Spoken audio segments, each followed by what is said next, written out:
was like, oh, like, I want to be a host.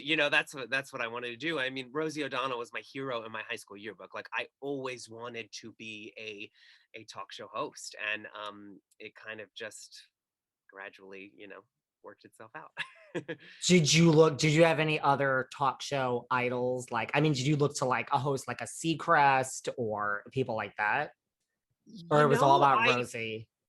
it, growing up, it was all about Rosie. I mean, as far as the reality of everything, obviously Ryan on so many different levels, on work ethic, business savvy, just all of that, and the sheer um host. He's a genuine like purebred, like total host.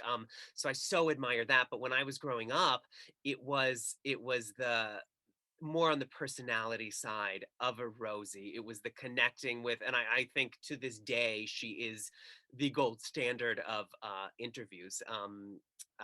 Yeah. So growing up, it was all her. She made the yearbook.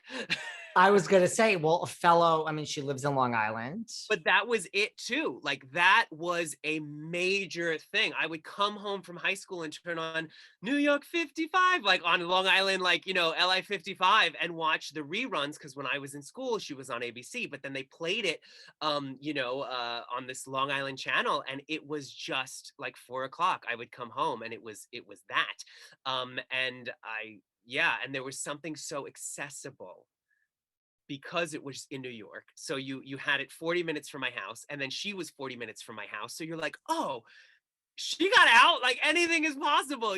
So it was that. And of course, that was like the high school of it all. But Oprah, I mean, the most obvious answer ever, but that is the gold standard of being a human being, as far as I am concerned, and business and connecting with people, whether it be celebrity or a regular person. To me, it will never get better than that. It's so obvious I can't even talk about it. Like, that's how obvious it is. And I had actually interviewed her recently, about 2 years ago, and it was just the craziest day ever. And I was like, I cannot even believe this is happening.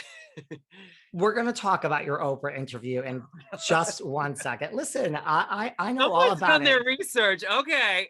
Listen, this is behind the velvet rope, Matthew. We are professionals over I knew here. this. I knew this, and I'm embarrassed for me, as always, but like Now, especially like right now. you don't have to be embarrassed. I mean, I'm sorry, I'm not Oprah, but well, you got a lot of work. You were on the red carpets and you're working with extra. Like, did that all come like right away, or did you have those lean LA years that everyone Let's has? be very, very clear. Since we are behind the velvet rope, nothing ever came right away. Nothing will ever come right away.